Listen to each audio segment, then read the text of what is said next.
Buenos días. Siempre es grato regresar a Panamá, donde tengo muy buenos amigos para conversar sobre temas de interés común. Aprovecho la oportunidad para agradecer al Instituto Colombo Panameño la invitación que me cursó para estar aquí, y en especial al amigo Abel Augusto Zamorano, con quien me unen lazos de amistad durante tantos años en el contexto de la Cumbre Judicial Iberoamericana, donde tantas aportaciones él hizo por los pasados años. También agradezco la invitación al amigo Saúl Hernández, a quien conocí por medio del magistrado Zamorano. Me han invitado para que les hable sobre la oralidad, aunque el programa identifica el título de mi ponencia como Ventajas de la oralidad en el proceso civil. Con la libertad que me da el uso de la palabra, pues yo preferiría hablar de las implicaciones de la oralidad en el proceso civil, porque como bien indicó el magistrado que me precedió en el uso de la palabra, la oralidad no es una panacea, ¿verdad? No resuelve todos los problemas que puede haber en un proceso litigioso, pero es una manera particular de aportar pruebas que garantiza algunas cosas, y sobre eso le voy a hablar. Le hablaré de las implicaciones de la oralidad a partir de la experiencia puertorriqueña en la litigación civil, en donde, contrario a la mayoría de los países latinoamericanos, la oralidad es parte intrínseca de los procesos judiciales, ya sean penales o civiles. De hecho, si cualquiera de ustedes va a Puerto Rico y conversa con un abogado, el más prestigioso de ellos, y le pregunta, hábleme de la oralidad, ¿me podría hablar de la oralidad en Puerto Rico? Muy probablemente le pregunte, ¿a qué se refiere usted con oralidad? Y la razón es que la oralidad es parte inherente de los procesos judiciales y no se concibe de manera desvinculada a otros temas procesales o probatorios. Lo que se busca con la oralidad en todas estas reformas que están llevándose en Latinoamérica, nosotros lo estudiamos en el contexto de otras cosas, como serían los derechos, ¿verdad? El debido proceso de ley, derecho probatorio, y de eso les hablaré un poco cuando mencione las implicaciones de la oralidad en distintos aspectos de la práctica procesal civil en Puerto Rico. Voy a explicar la estructura de mi presentación, y si el tiempo, ¿verdad?, no me traiciona, espero poder cumplir con todos los puntos que intereso.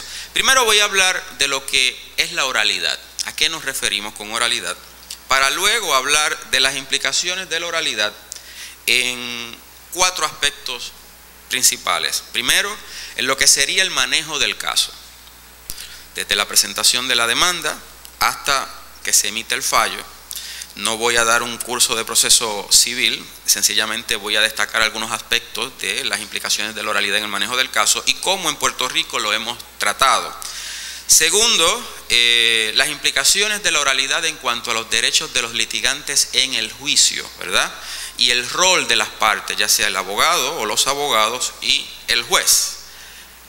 Tercero, las implicaciones de la oralidad en términos probatorios, algunas preguntas que tenemos que hacernos: ¿cómo se evalúa la suficiencia de la prueba oral para determinar que se ha probado un hecho?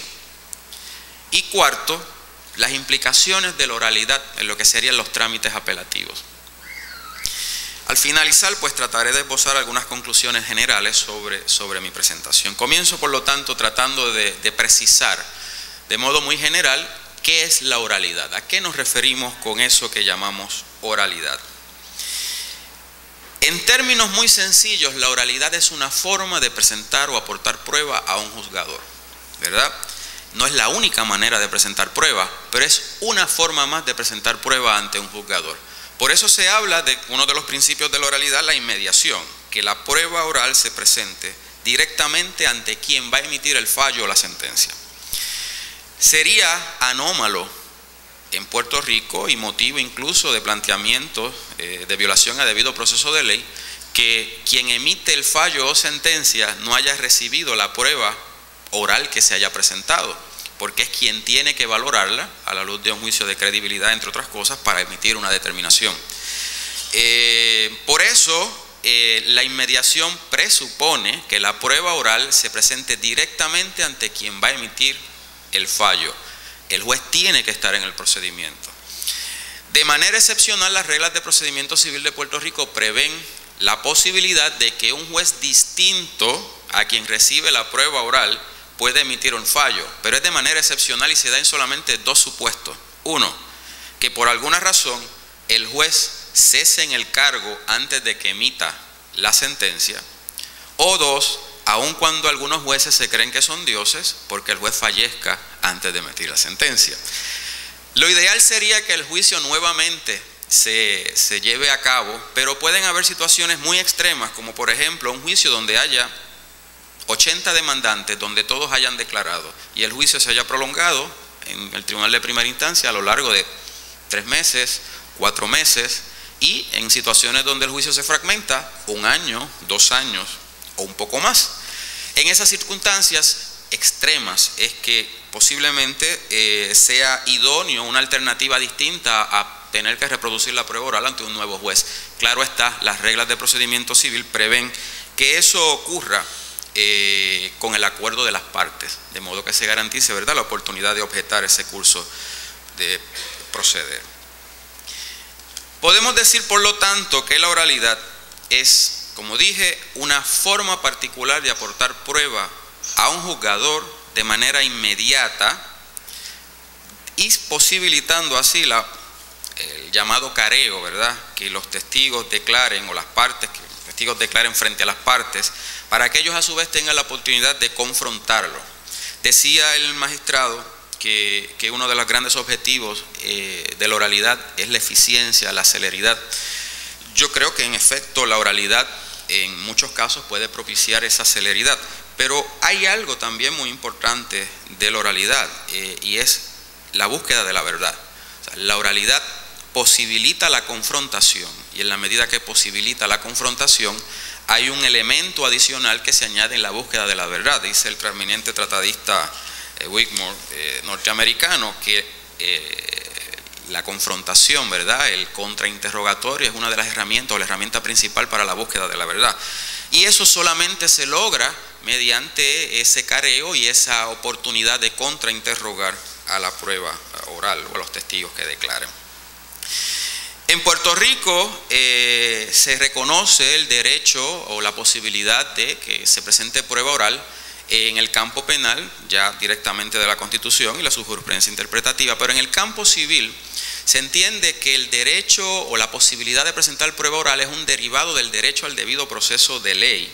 Si el Supremo de Puerto Rico ha dicho que para cumplir con procedimiento, para que un procedimiento adversativo satisfaga las exigencias del debido proceso de ley, debe cumplir ciertos requisitos, y los enumero según lo ha dicho el Tribunal Supremo de Puerto Rico: notificación adecuada del proceso, proceso ante un juez imparcial, oportunidad de ser oído, derecho a contrainterrogar testigos y a examinar evidencia presentada en su contra, tener asistencia de abogados y que la decisión se base en el récord.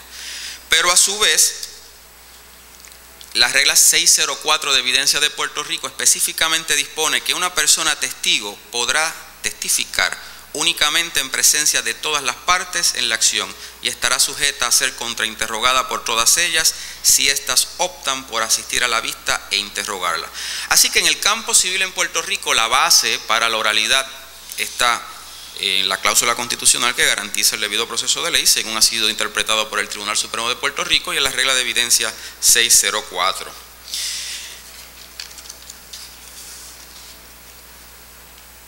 Es importante destacar que la oralidad es relevante, ¿verdad?, o es importante en un proceso judicial civil si hay una controversia de hechos. Si no existe una controversia de hechos, no hay que presentar prueba ante un juzgador. Por lo tanto, ¿verdad?, hablar de que todo proceso requiere oralidad, bueno, siempre que haya una controversia fáctica. En Puerto Rico, varias reglas de procedimiento civil prevén la posibilidad de que el litigio culmine sin una audiencia ante un juez. Una de ellas es la regla 5.2, que permite que las partes estipulen los hechos que originan la controversia y los presenten ante el juez, y el juez aplique el derecho sin más. En ese caso no hay necesidad de hacer una audiencia, no hay necesidad de que se presente prueba oral. Sería realmente contraproducente al objetivo de celeridad celebrar una audiencia en esas circunstancias. La otra posibilidad, entre otras, ¿verdad?, pero que quiero destacar, es lo que llamamos el mecanismo de sentencia sumaria, que distinto a la regla 5.2, que permite estipular los hechos entre las partes implicadas en la litigación, permite que una de las partes proponga al tribunal, mediante prueba documental, que ciertos hechos no están en controversia, porque a lo largo del proceso de descubrimiento de prueba o de la litigación, se ha venido, ¿verdad?, en poder de información constatada en documentos que al llevarse al tribunal, el tribunal puede determinar que los hechos no están en controversia. La parte adversa o partes adversas, mediante ese mecanismo, pueden aceptar, o como decimos nosotros, allanarse a que esos hechos no están en controversia y que por lo tanto el tribunal emita la determinación que corresponde en derecho. Ese es un escenario donde tampoco es necesario presentar prueba oral ante un juez, pero hay un escenario un poco más complejo dentro de la misma regla 36 que permitiría, ¿verdad?, prescindir del juicio, aun cuando las partes crean que hay, alguna de ellas crea que hay controversia de hechos, y es cuando una parte le demuestra al tribunal mediante documentos de que no hay controversia sobre hechos esenciales, pero la otra parte, para tratar de derrotar la sentencia sumaria y llevar el caso a juicio, le plantea al tribunal que sí hay controversia de hechos, y el juzgador, al evaluar los documentos, toma la determinación. Si se convence de que hay controversia de hechos, es necesario ir a juicio. Si se convence de que no lo hay, aún con la oposición de una de las partes, sencillamente emite la determinación que corresponda tras determinar los hechos que quedaron incontrovertidos. Estas dos reglas que le he mencionado ejemplifican que a veces la celeridad requiere que se evite el juicio porque no hay necesidad de presentar prueba ante el juzgador, ya sea porque las partes estipulan los hechos o porque la prueba documental que ha sido descubierta a lo largo del proceso revela que los hechos esenciales no están en controversia y por lo tanto lo que corresponde es emitir sentencia. Bien, aclarado lo que es la oralidad y el hecho de que en ciertas circunstancias la oralidad es irrelevante para resolver una causa litigiosa, según ha sido visto en Puerto Rico, voy a hablar de lo que mencioné, las implicaciones de la oralidad en distintas facetas. Voy a hablar primero en el manejo del caso. Se presenta una demanda, se contesta la demanda e inicia lo que en Puerto Rico se llama el descubrimiento de prueba.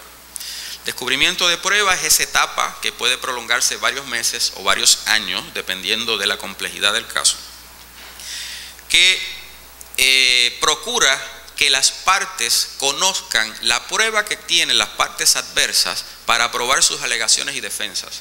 No se llega al juicio desconociendo la prueba con la que cuenta la otra parte. De hecho, la prueba que se utilizará como prueba sustantiva en el juicio debe ser anunciada por las partes, incluso como condición para que la pueda presentar, porque no se llega allí a un escenario de pura sorpresa. Sencillamente el proceso de descubrimiento de prueba faculta a las partes a requerir toda la información que se utilizará para de esa manera desarrollar una estrategia de litigación o buscar alguna otra prueba que pueda menoscabar el valor probatorio de la prueba con la que cuenta la otra parte. En ese proceso de descubrimiento de prueba, si declararán testigos, muy probablemente las partes interesen conocer el contenido de la declaración que vertirán en el juicio. Y hay varios métodos que se utilizan para obtenerlo. Primero, los interrogatorios a las partes, que es un documento que se le envía con ciertas preguntas que debe ser contestado por la persona a quien va dirigido bajo juramento.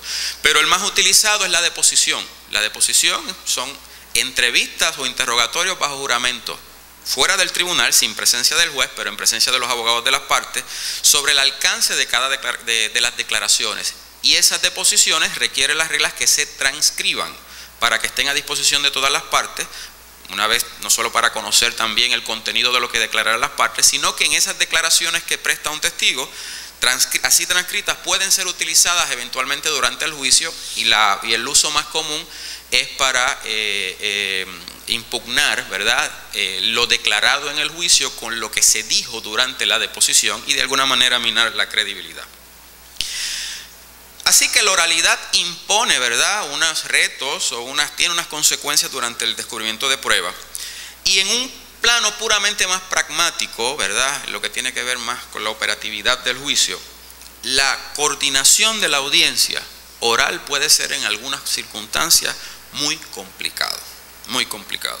Yo presidí una sala civil en Puerto Rico en el Tribunal de Primera Instancia 7 años y hay casos donde van a declarar 80 testigos y a veces hay casos con 50 partes, ¿verdad? Que tienen cada uno sus abogados y coordinar un juicio entre tantas personas para que todos estén en un mismo lugar para la audiencia puede ser muy difícil. Yo tuve la experiencia en algunas circunstancias donde un abogado me decía: juez, yo no tengo fecha disponible para juicio hasta el año que viene.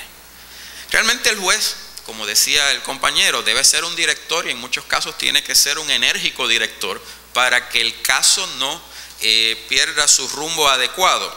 De hecho, las reglas de procedimiento civil de Puerto Rico facultan a los jueces a descalificar a los abogados, entre otras razones, cuando la intervención del abogado afecta la sana administración de la justicia. Y se ha indicado que la sana administración de la justicia, uno de los elementos de ello es la disponibilidad del abogado para comparecer a las audiencias según programada. El manejo del caso, la coordinación del juicio, el descubrimiento de prueba obliga al juez a ser un actor principal en ese proceso. Y hay una regla de procedimiento civil que trata de dar o establecer la hoja de ruta de la litigación, que es la regla 37, que obliga a los abogados temprano en el proceso a reunirse entre ellos, a identificar todos los testigos que utilizarán durante el juicio, a establecer el itinerario de trabajo y a proponer fechas del juicio desde el inicio del juicio, ¿verdad? Desde el inicio del litigio, debo decir. Y luego ese informe lo van a discutir con el juez, que va a establecer lo que se llama en las reglas de procedimiento civil la orden de calendarización. Una palabra que yo me aprendí cuando se adoptó el reglamento, que es una orden donde establece todo el itinerario de trabajo y las propias reglas faculta al juez a incluso imponer sanciones económicas contra los abogados en caso de que se violen los términos allí establecidos. Lo dicho en cuanto a las implicaciones para el manejo del caso, en este momento, como he acabado de decir, es que la oralidad, si bien es un mecanismo que ayuda a la búsqueda de la verdad, puede generar unas complicaciones procesales importantes, ¿verdad? Que amerita que hayan algunos mecanismos procesales que minimicen ese potencial y que le den herramientas al juez para dirigir efectivamente el proceso. La oralidad en cuanto a los derechos de los litigantes en el juicio es el segundo aspecto que me interesa comentar. La verdad es que en el contexto del desarrollo de la reforma procesal penal ha habido mucho avance teórico, se ha escrito demasiado al respecto. Yo, pues, como mencioné al definir el concepto, el careo como elemento importante de la oralidad y el contrainterrogatorio, se proyectan como herramientas importantísimas para esa búsqueda de la verdad, pero además cristalizan, ¿verdad?, ese debido proceso de ley para que las partes ante un juzgador imparcial no solamente puedan presentar sus pruebas y sus alegaciones, sino también confrontar, impugnar la prueba adversa. Así que al respecto no me detendré mucho, solamente en lo siguiente: al cristalizar los derechos de las partes, la oralidad en el litigio, el rol de los abogados, ¿verdad?, supone considerar las objeciones que pueda tener a lo que declaren los testigos de las partes adversas, y eso requiere que esté muy atento a lo que se está declarando. Y en cuanto al juez, lo convierte en un árbitro durante toda la audiencia, en la medida en que los abogados pueden objetar la totalidad o parte de las declaraciones, y en ese sentido el juez tiene que tener un rol muy activo y tiene que estar muy atento a lo que se declara. Y este tema me va a llevar a uno que me interesa mucho más, que son las implicaciones probatorias de la oralidad. Al respecto habría que preguntarse: ¿quién puede declarar? Y segundo, ¿cuándo un testimonio es suficiente para probar un hecho? Realmente las reglas de evidencia que complementa, ¿verdad?, todo nuestro marco forense, normativo forense, dicen que en Puerto Rico toda persona es apta para declarar, a menos que el propio juez, ante una objeción o por iniciativa propia, determine que la persona es incapaz de expresarse de manera comprensible, ¿verdad? Pero eso está atado a otro criterio, que es que la prueba que vaya a vertir ese testigo sea relevante o pertinente y eventualmente también admisible. Así que los criterios sobre quién declarará están atados, ¿ves?, a esos elementos, ¿verdad? La capacidad para declarar de manera comprensible, pero que el contenido de la declaración sea a su vez pertinente y admisible. Esto tiene unas implicaciones. ¿Qué define lo que es pertinente y cómo se define lo que es admisible? Nosotros tenemos unas reglas de evidencia que estructuran la manera en que se presenta la prueba. La verdad es que son reglas muy complejas. El profesor Chiesa, que está aquí presente en sala, que tendrá una presentación mañana, en sus comentarios dice que son las reglas probatorias más complejas del mundo, y es así. Ustedes en Panamá tendrán que plantearse si necesitan un código de prueba, unas reglas de evidencia, y bueno, pues tendrán que ver qué va a comprender y qué modelo utilizarán. Nosotros hemos seguido el norteamericano y son reglas muy complicadas.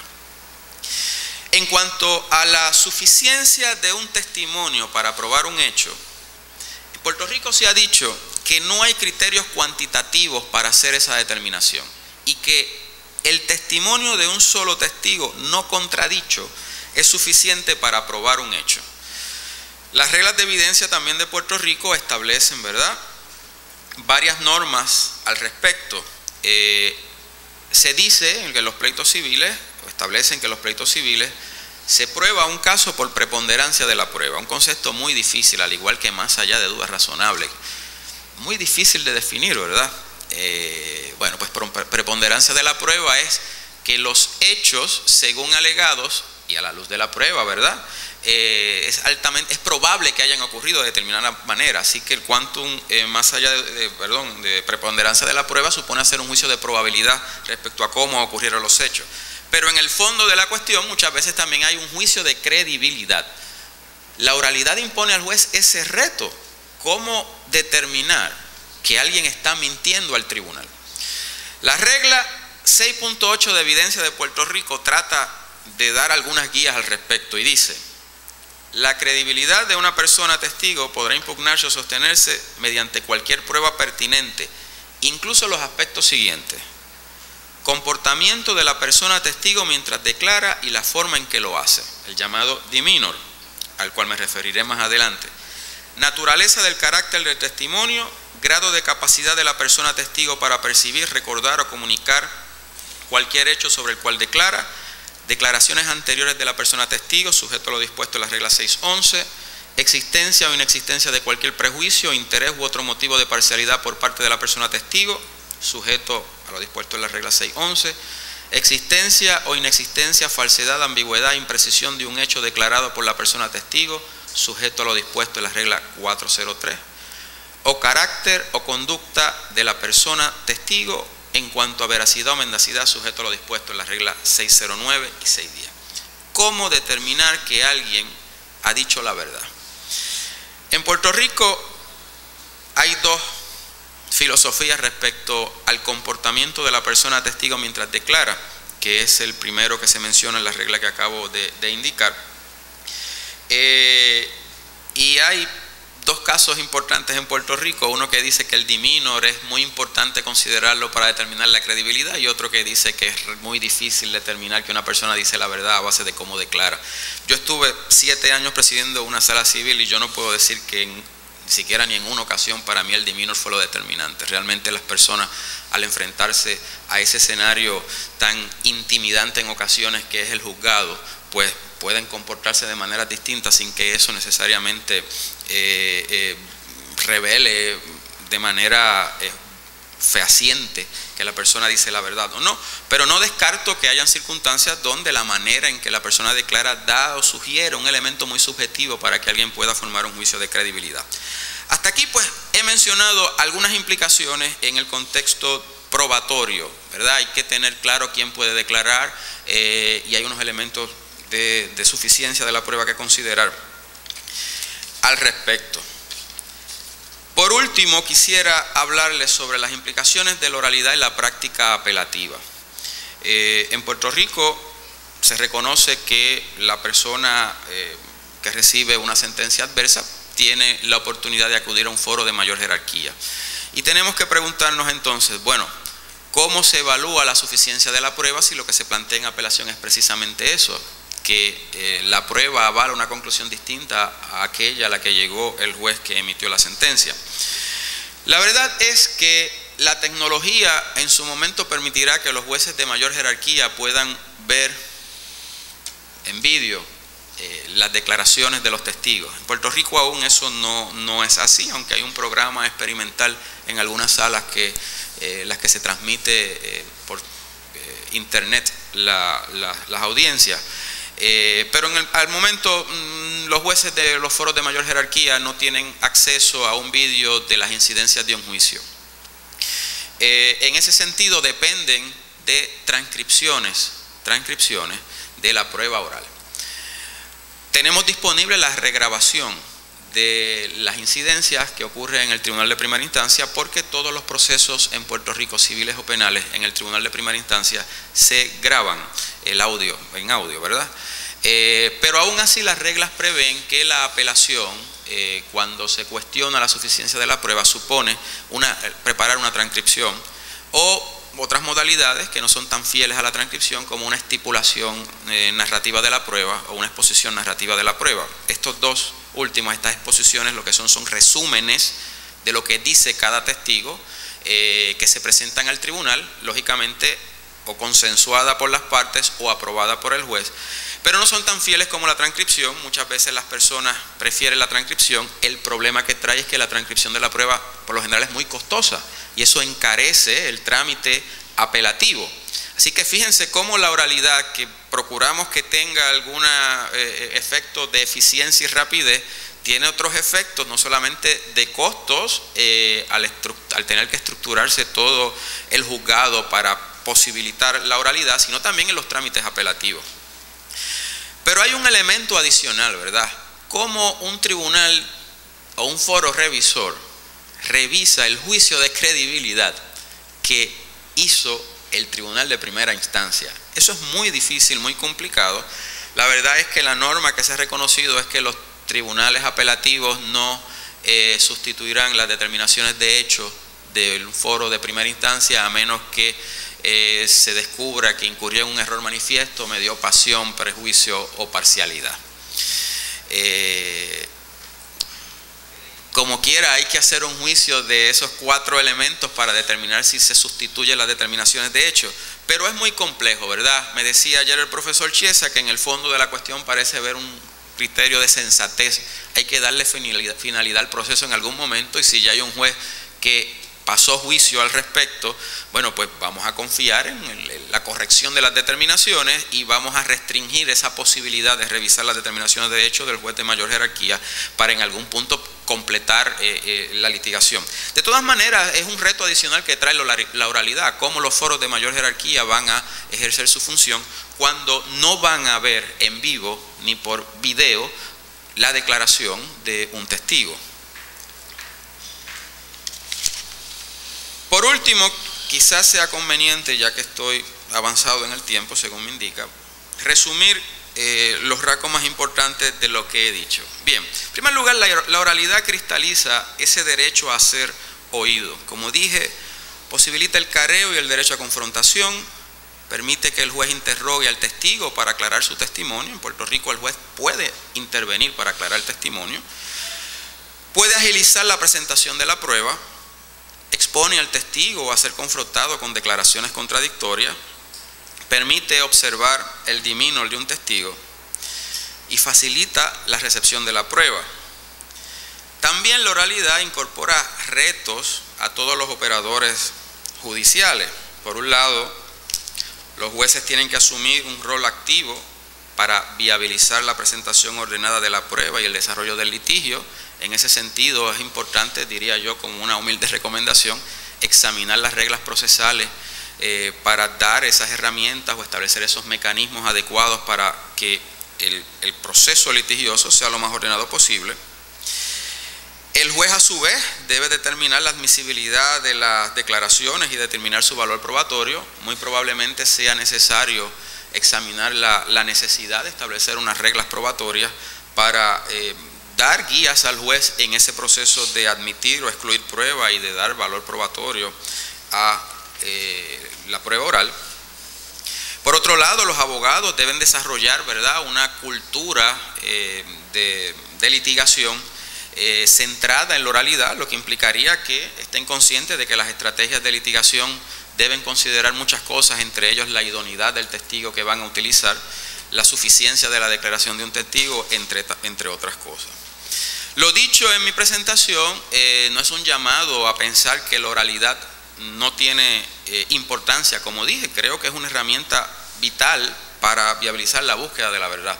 Solamente he destacado pues, que tiene muchas implicaciones en distintos ámbitos de la litigación civil, lo que impone retos a todos los implicados, a todos los actores del escenario judicial y sin duda a todas las autoridades institucionales que tienen la oportunidad de desarrollar el andamiaje procesal y probatorio para viabilizarlo y potenciarlo al máximo. En ese sentido, yo creo que los panameños tendrán mucho éxito en sus reformas, como se auguro que la tendrá en el ámbito penal, en su día también lo tendrá en el ámbito civil. Muchas gracias.